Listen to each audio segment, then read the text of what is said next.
Do you have anything you want to plug? You want to plug your company or anything? Okay. Yep. Oh, yeah, we got merch. We got everything. Selling everything today. Yeah. Buy my T-shirts. Welcome to the show, Jason Bible, Texas Real Estate Radio Network. Rob, we got a special guest in the studio. We do. It's our friend and colleague, Jeff Smith. Jeff, say hello. Hey, thanks for having me, guys. I appreciate the opportunity. So Jeff is a lifelong member now in our mastermind. Mm-hmm. Came in when it was dirt cheap. I think we were giving it away. We were pretty much giving it away, yep. And you've kind of already completed your real estate journey. I mean, there's more to do, but you've certainly got your 10 houses and moved past all that. So we're here today so that Jeff can explain kind of his transition from being an E employee over to S small business over, and then while doing all that, becoming an I as well. Mm-hmm. And so you can share as much numbers and information as you feel comfortable doing. So just take us back when you were working for a large company. Yeah, I worked for a Fortune 50 company for about 18 years. I started my self-employment business. I started a gym in Houston while I was still working there as well. And so I kind of was dabbling in both of those. But what I saw was the importance of taking my cash as quickly as possible and turning it into investments, because it wasn't really getting me anywhere except more money, more cash flow, if you will. And I realized very early on, if you expand your lifestyle to meet that, you're never getting out of the rat race, if you will. Mm-hmm. Pardon me. So for me, what I was doing is I wanted to suppress our lifestyle, sweep away as much cash flow as we possibly could on a monthly basis and put it into assets. And I had owned real estate previously in Illinois before we moved down to Texas. And your family, right? Yep. Mm-hmm. I sold it in 2013. We moved down here in 2008, so I kept it for 5 years out of state. And then I sold all that stuff. The gym was swallowing me whole in 2013. And so I got that all figured out and sorted, and I started buying real estate with you guys. I joined the group in August of 2018. Mm-hmm. And didn't buy anything until December 30th of that year. Yep. And that was just a single-family home. And then I subsequently bought... With all kinds of plumbing problems, right? Yeah. Every bit of burst pipe you could possibly deal with. Yeah. Pinhole leaks everywhere. Yep. But we ended up buying 41 rentals over the next 20 months, probably. Congratulations. That's beautiful. And then hopping in with you guys on a syndication as well down in Corpus. Yep. And so another 27 units there. What I liked about you guys' program more than anything was the value add side of things. Sure. I think that is kind of what I know, and it made a lot of sense to me because the equity capture on the way in. Now, if you've got a huge high-paying job, multiple six figures and stuff like that, you should just go buy turnkey stuff and stack them.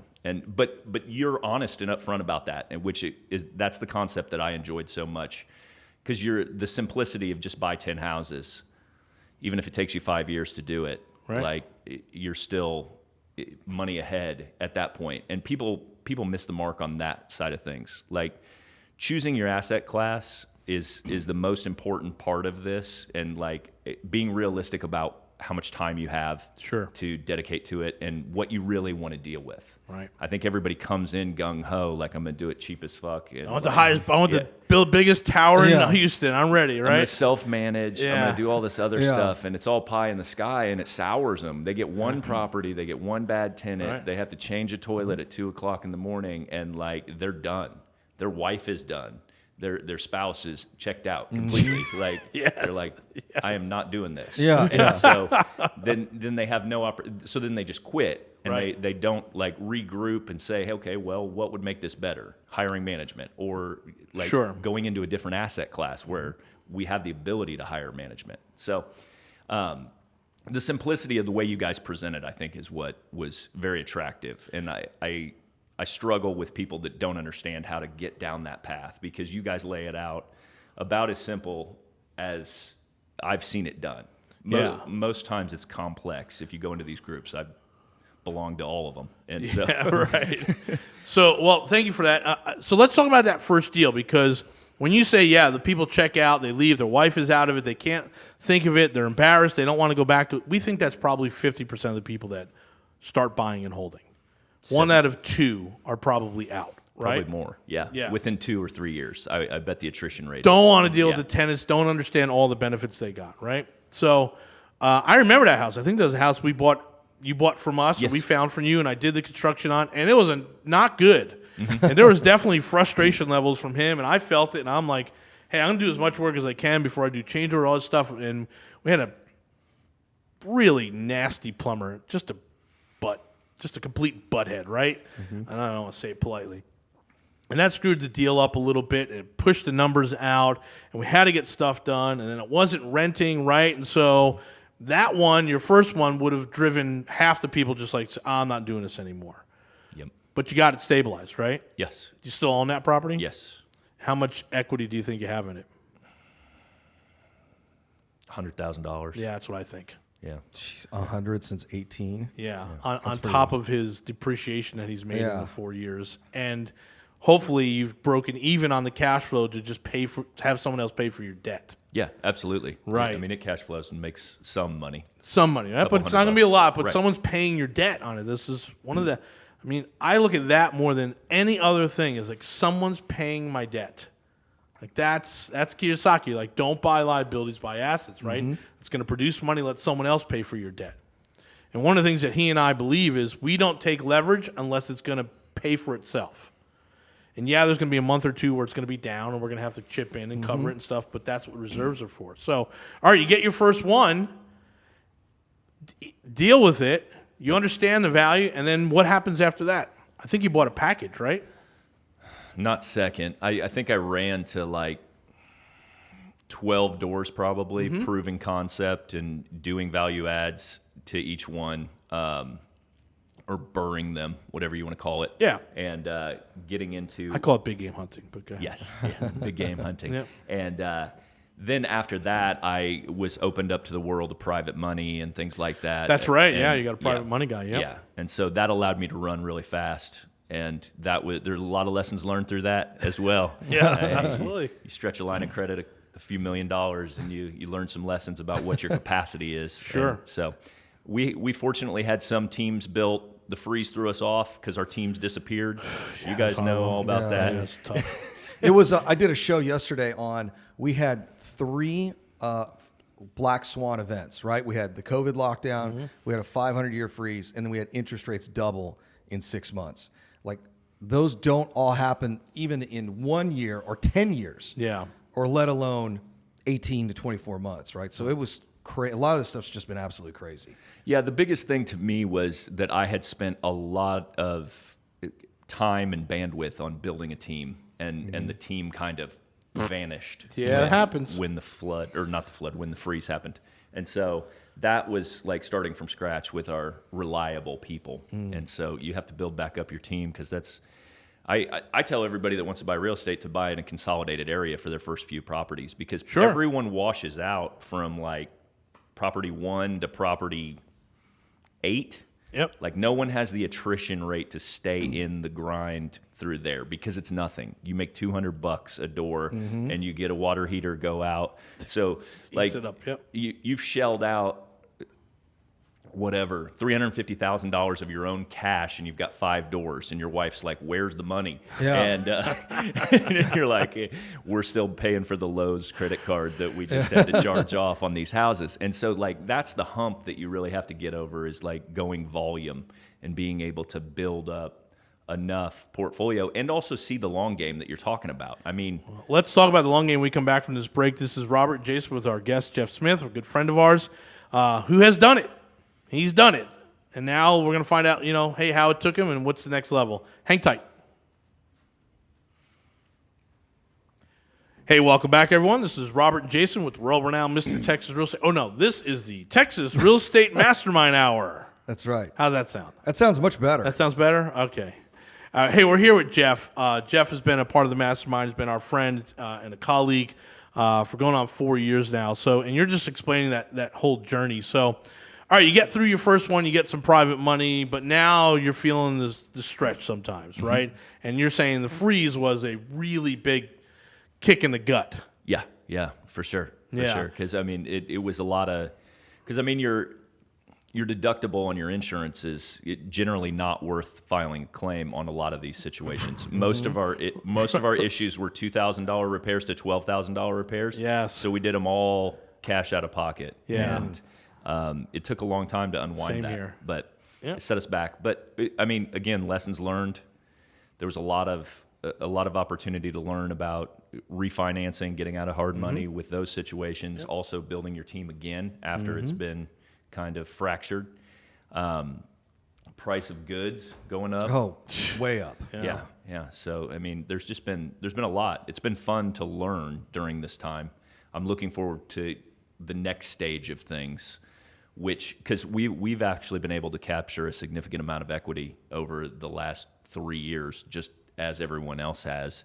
And so we're looking right now, me and my wife, when I say we, I'm selling a handful of properties right now to restructure and stack cash to move into different asset classes, and anything that's bleeding us for like bills paid shit, I'm ditching as well. Yeah, we did the same thing this year. Yeah. Mm-hmm. So do you want to? Could you share the value of your portfolio at this point? I think it currently is 6.8 or 7.2. Yeah. So you must have it. I don't want to guess. Do you want to share what how much equity you have in that? Or 3.1. Yeah. So probably. you made $3 million in 4 years in equity. Yeah. Yep. And you're cash flowing now, not bleeding anymore. Yeah. So but it took 4 years to go through that maturation, right? Sure. And now, so you probably like us. I mean, our accountant has told us we never have to pay taxes again. Right. Right. It was kind of funny. It was like the real story behind the building was, you boys need to buy some commercial because you start selling this other single family stuff, you're going to get destroyed in taxes. We're like, oh, okay. We better go buy some stuff. Yeah, so we went out and started buying stuff. So you're going to be in that similar spot pretty soon here. Yeah, I'm actually looking into triple net commercial stuff right now. Well, we got for that two to look at if you want. We do. They keep coming in. All right, so talk to us about how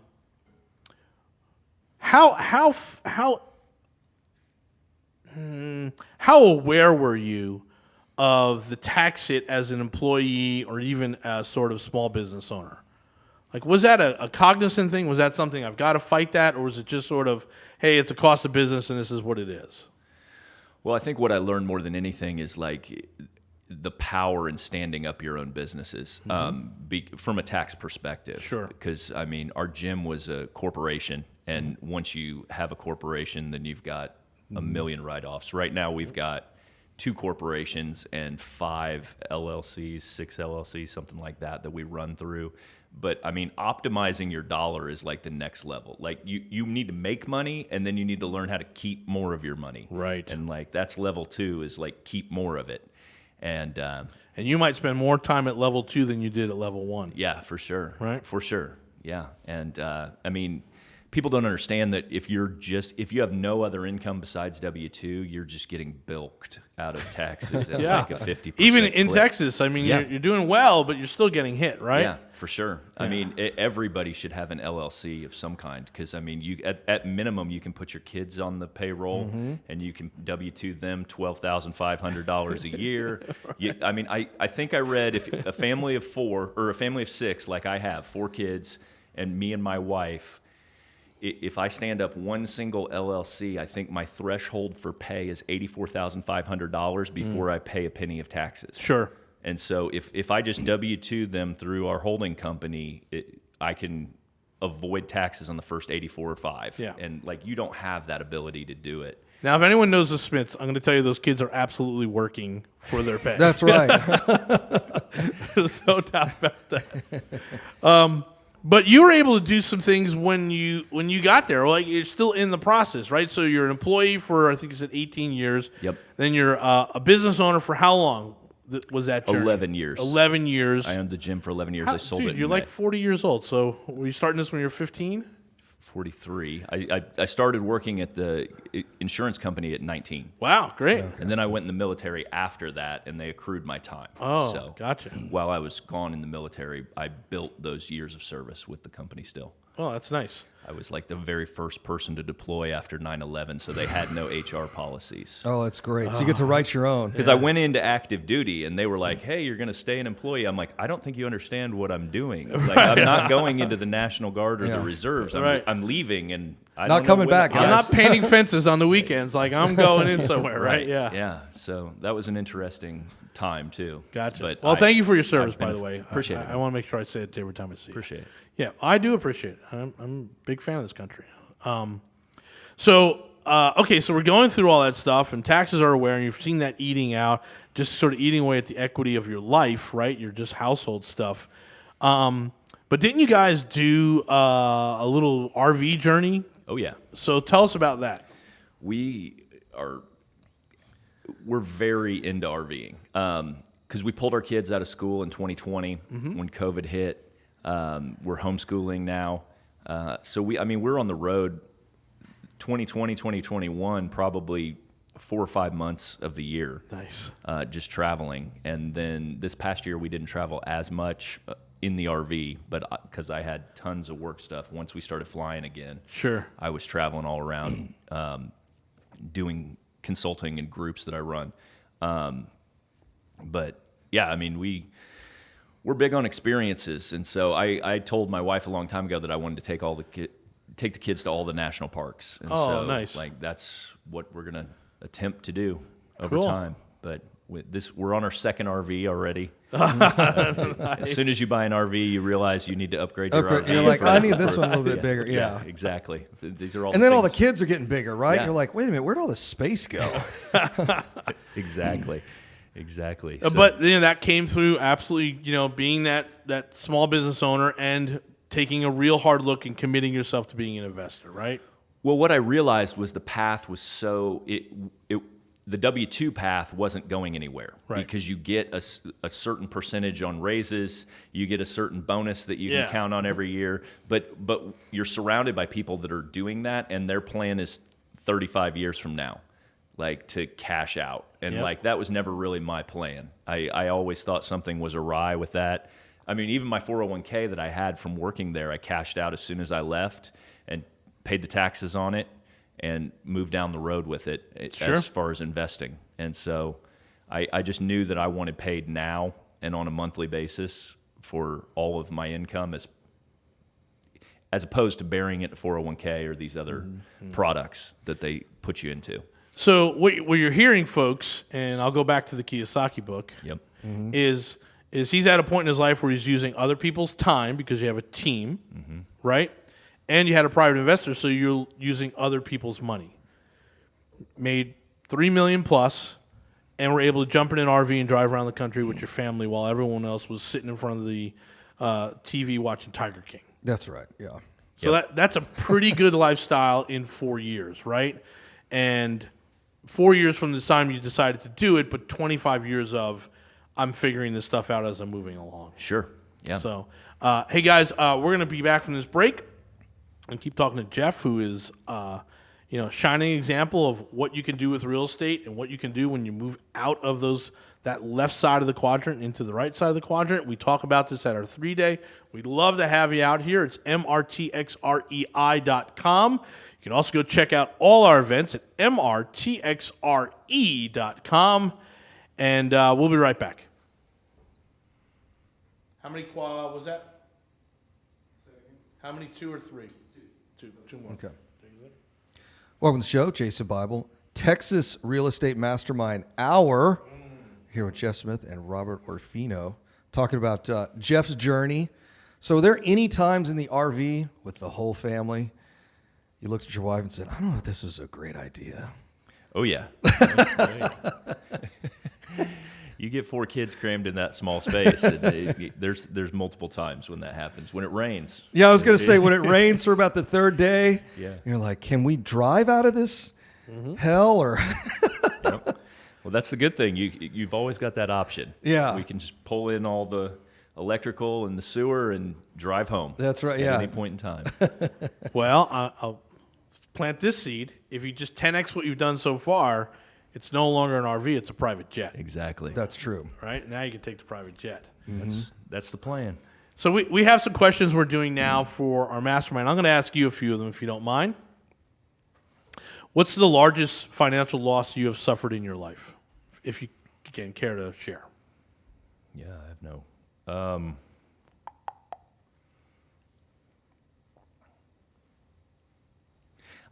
I probably lost a couple $100,000 on gym stuff, I would say. Yep. In the real estate space, not as much. Good for you. I'm in the throes right now. To full transparency, I'm about to lose $25,000 on a single family home I bought that turned out to be far more of an issue, and I held on to it because I was trying to take care of all kinds of other shit and the holding costs and everything else that we got into. Mark that timeline there. Oh, he's going to go through it. So I think I'm at that level right now, like that $10 million mark. Yeah. That I'm about to have to grow into another version as an investor to make it to that next step. And like that's what I feel like I've been stuck in for like 8 months now. Yeah, got it. Because I feel like there's levels to everything, right? There is, and I feel like I ran to the ceiling of the first story, if you will. Agreed, and that's yeah. kind of where I'm at right now. Yeah. And the next thing, I'm looking at different asset classes. I'm looking at storage facilities. I'm looking at triple net commercial, and I'm just trying to figure out what we're doing. So that's why I'm going to restructure. I'm going to sell. I'm selling 10 properties tomorrow, and then I'm probably going to sell. I've got another 12 that I'm floating if they'll give me the right number. What I'm trying to do is come up with about $750,000 cash and be ready to go again. So I kept a really nice portion of my portfolio that cash flows nicely and with a ton of equity. Great. And I'm looking to get some dry powder to move forward because my personal opinion is there's going to be seller financing deals like galore for the next 2 years. Not necessarily in real estate, but businesses specifically. Oh, I think so. We agree 1,000%. And- This is the largest extension of wealth, right? So I think one of the things that we found is I started looking around one day. I was meeting with this guy, really nice office building in Spring Branch. We were gonna, I could walk. It was 2 blocks from my house. So I meet with the guy and I walk in. We're wearing like the same color jeans, the same color T-shirt. Look at this guy. He looks at me. He's 70. And I'm like, is this what I'm going to look like when I'm 70? He's a little bit heavier. And we started talking. He goes, I recognize you from somewhere. I'm like, you look familiar to me too. Anyway, started chatting. And it hit me. He goes, I just want, the building's beautiful. It's as nice, if not nicer, in this building. And he said, I said, why are you selling? He goes, I'm just kind of ready to retire. And I'd always heard that this will be the largest transfer of wealth. And that always to me translated to baby boomers are dying. Gen X and older millennials are going to inherit it. What I didn't understand was commercial real estate is going to transfer to those Gen X and older millennials that can actually do those deals. And to your point, it's going to be seller financing. And we're going to see it on the business side too. Yeah, for sure. And what's wild about that is that one of the reasons we experienced the 2007, 2008 crash is because you and I's cohort is really small. The Gen X generation is tiny. So we weren't having families and all that like we see the millennial generation having now, which is one of the reasons why real estate's on fire. So because that wasn't occurring and our cohort's really small, all that wealth is going to get concentrated in like older millennials and Gen X. Yeah. It's a small group of folks. So I think you're 100% right. It's going to be a lot. They're going to be looking to do seller finance because they don't want to like get out of the game. You know how it is. Like, I don't really want to get out of the game, but if I seller finance it to you, there's still some time, make a little bit of money. I get to kind of be involved. So I think you're 100% right. and if I'm sending them $10,000 a month, they're not making a bad little Yeah, not a bad check, deal, right? Yeah. So Yeah, and avoiding capital gains. Yeah. right. Yeah. Yeah, they don't have the tax burden in one single year as well, which is beautiful for them. And honestly, they don't need the money anyway. Right. They're just tired of managing it, right? That's really what it comes down to. 100%. What is your capacity for volatility? With 1 being, I cannot take it, and 10 being like an iron stomach. Oh man, yeah. This might be the wrong guy to ask this to. I've done a lot of things. I'm pretty high up there. Yeah, 9 or 10. Yeah, Okay. sure. It's okay. You need to be because you're about to go on to that next level where we're going to talk about $10 million worth of wealth, right? Yep. And you can't play at that level and have a low tolerance for volatility, right? Right. Here's another thing we ask: if you took a $50,000 loss today, how long before you could recoup it? 2 months. Right. Yeah. Yeah, that's important. The thing that I think people don't understand, the number one misconception about real estate for people that are breaking into it, like coming from a W-2 job, that they don't understand is conceptually all their brain can see is a $500,000 house or a $300,000 Right. house. So they think it's $500,000 worth of risk. And I'm like, absolutely fucking not. Like you can sell this tomorrow for $475,000. It's a $25,000 loss, maybe. Yeah. It's not $500, and like their brain cannot wrap their head around it. Right. Like, and even like the conversations between couples and stuff like that, they can't figure that out. Right. And I'm just like, you're not taking $1 million risk. You're taking a $100,000 risk. Like 10% haircut is all you're going to take. And like tops. So when you talk about risk tolerance, it's not what they perceive it as. So, I mean, from your perspective, maybe like explaining that situation. Like I said, I'm about to lose $25,000 on a house that I'm going to wholesale and get rid of because I'm sick. My note just went from 7.5% to 15%. So I'm not going to carry it anymore. Yeah. And so like it's precipitated me getting rid of it as quickly as possible, right? And before that, I wasn't feeling the pain nearly as bad. Yeah. And so now you are. Yeah. Exactly. we got two like that too. We're got to get a refi. Exactly. And so now it's just worth it to scratch the check and move on. But I mean, that was like a $150,000 house. It wasn't anything substantial, but like there's still value in it, even though it's an absolute dumpster fire. Yeah. Like it still has value. They're going to write me a check at the closing table, and then I'm going to have to button up a check to it to take care of my lender. Send it to us. We're known to buy dumpster fires. I specialize in it. Well, to add to that is that they're seeing a $500,000 risk with a $200 a month, return on it. Yes. And they're just seeing they're distorted at both ends of it, right? Yeah. Like we're putting $500,000 at risk for $200 a month. Why would I do that? It's like, no, dude. You put $150,000 and you're making, $30,000 a year with all the things that we need to be looking at. And I think the gurus are doing a better job at that now, but I think that they didn't do any favors for the last 4 years with like you can make $750 a door in long-term rentals, and you can't. You can't. I mean, it's like $250. Like we've been saying for 2 years, single families don't cash flow. Right. All you're doing is saving money for your next hot water heater. Yep. Yeah, right. This is one of the things that I'll say every single time. Like you guys in the room that are landlords, do you owe taxes at the end of the year, or is your schedule of real estate positive or negative? Everyone's like, it's all negative, right? Because of depreciation. I'm like, why is that? Because they allow you to write off everything because they know, the IRS knows, you are not accounting for these future capital expenditures. They know that. That's why you're able to write it off. So I said, really, they don't cash flow. And everyone's like, what? I'm like, I'm telling you, that's how they look at it. And then they say, well, then that means I don't ever get to pay taxes. I'm like, that's not how depreciation works. And that starts a whole nother discussion on taxes. Hang tight, guys. We'll be back. All right, welcome back. Jason Bible, Robert Orfino, Texas Real Estate Mastermind Hour. Oh, it's ringing. It's sounding music to my ears. It's sounding better. There. Yeah. Now everyone's like, what is this new show? What is this new show? Who are these two guys? Like it's the same show, it just has a different name on it. It's kind of like a club. You got to rename them every 2 years so they don't stay hot. So that's what we're doing. So let's go back. What were your other questions? We were talking about risk, and I think Jeff's explanation, because you're absolutely right. The house doesn't go to zero. Right. I'm putting $500,000 at risk. No, it doesn't go to zero. It may take a 10% haircut. In fact, if you look at the worst real estate crisis we ever had, our median home price kept going up. Yep. And then if you look at some other indexes, in some cases, Houston lost about 5% of value. Worst real estate crash ever, 5%. Nobody should lose any sleep over that. Yeah. But sometimes they're not prepared to even lose 5%. Well, that will keep them up at night. Probably shouldn't invest then. Go back to your... I agree, yeah. But there's a whole passive ETF. world. There's a passive world that they can go into, and that's just fine, right? Mm-hmm. Those are some, and I don't want to do the whole thing, but those are some of the ones that we're just trying to understand, because we're having different conversations than what we think we're having. Yep. With people. Self-storage. We have a self-storage unit. We bought it right before COVID, and nothing got done to it.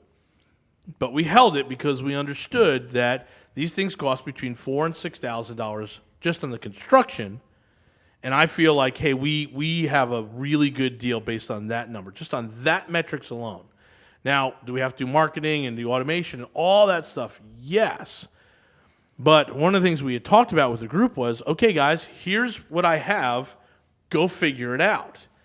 And nobody was prepared. And they're like, well, where's the data, Rob? I'm like, I don't know. You guys want to come on as a general partner? Go figure it out. I think it's in a good area. It's a growth area. I think it's in a good street. I think it hits a lot of metrics. But in the next 30 to 60 days, we're going to start working on it and figure it out and doing it because this is long-term goals for us. We understand that even if it doesn't cash flow today, in 10 years it will be worth 4 to 5 times what we bought it for. Absolutely. And our conversation was, hey, man, we're willing to give away 20 to 25% of this if you can help us bring some capital in, and even more if you want to oversee the construction and actually start figuring out how self-storage runs. And that was not what anyone wanted to hear. No. Right? It's like, no, well, hey, man, I'm in a self-storage fund. I make 13 to 18%. I'm like, that's not this. Yep. And I don't have any shiny cute pictures or, high gloss handouts. I don't have any of that stuff, right? And so for those of us that are in that real estate development that will walk in that field, that's something that should not be, and what I've realized should not be communicated to, the folks who are just coming in, who have no tolerance for risk and can't stand a $50,000 loss. Yeah, I understand that. I was talking to the wrong people. And then I got angry at talking to the wrong people. You know how I get, right? Yep. So, Well, what's interesting is it's like, oh, I make 13 to 18%. Yeah, this is hundreds of percent of rates of return. So what's the level of risk you're going to have to endure to be able to get triple-digit returns, right? Yep. And I think that's where it gets interesting because it's like their risk tolerance may be from 13 to 18, but when you get above 20, it's like, oh, I can't imagine doing this. I'm like, well, the reason there's so much return on here is because there's a lot of margin in it too. right. So it's interesting to see that balance, that risk return balance, because I think most people just can't do the math, if you will. Hey, there's a pretty much a 4% best investment ever right now, right? Mm-hmm. T-bills. T-bills or I-bonds right now. Yeah, I-bonds between 4 and 8%. Like they're going to be you are. 9 until November, and then they're going to adjust back down to 6. So if you guys want little 6% returns, buy those. great. You can buy them at $10,000 a pop. So get you some I-bonds. My mother-in-law tells a story that she basically created her 2 daughters, my wife and my sister-in-law's college fund, because you could just put your money into a savings account and get 12%. Yep. So she was just parking every dollar she possibly had into 90-day and 180-day CDs. Mm-hmm. She's like, yeah, I paid for almost all of their college just in that little 5-year period where interest was so dang high, right? You know, what's so interesting about that is inflation was running 16, 18, 20%. Right. But she was happy with a 12% return. Mm-hmm. It was a guaranteed return. It was. Because that's what that was. Yep, absolutely. And it worked out. So when I get a lot of these investors that come to me and like, well, I got to have at least 10%. I got to have at least 12 because of inflation. I'm like, well, what level of risk are you willing to take to scale up your return because of, quote, inflation? Yeah. So it's an interesting conversation, to say the least. But paid for college, so Yeah, kind of worked out. Yep. You guys have that preferred rate of return fund as well at 9% or whatever it was. 9 and 8, yeah. Yeah. So I mean, With millions and millions of dollars in equity. We just looked at it again today. I looked at the Texas Real Estate Appreciation Fund. Mm-hmm. It's almost $1.6 million in equity, and it's been around for 2 years. Yeah. and if you're, I mean, And we stopped taking money. if you're a risk tolerance of 1, like you should be in that. For Right, sure. if you like funds, like people are like, well, I don't like funds. I'm like, you should like funds because it's all diversified. Yep. We're in this one fund. We're across 25 different properties. Yep. So if we do take a $25,000 loss on one, Doesn't matter. we're still appreciating $100,000 on the one in Humble, right? Yeah. So it's like, hey, this is how that fund balances itself out. We're just spreading out the risk. Yeah. So that just becomes. And so you're at the point now where you need to create those funds, right? And so maybe if you are going to look at commercial, maybe your one private lender needs to turn into 10, right? And then you can take their money legally through a document and move on into that higher level investor. And then if you're going to be buying businesses, then you're definitely going to be in that B quadrant, right? Right. That's good for you, man. I'm really happy for you that stuff worked out. That is great.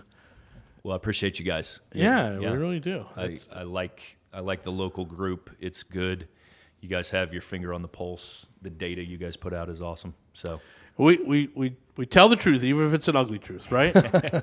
You have to, right? So I try and put a rosy face on it. I posted one today. The Jolt report came out. And I said, rates are going up. Big smiley face. So what has been the reaction? Have you shared your story with your first level, like your family, and have you gone beyond that to your friends? What's been their reaction to the stuff that you've been doing? I think people know what I'm doing just from watching like social media and stuff like that. But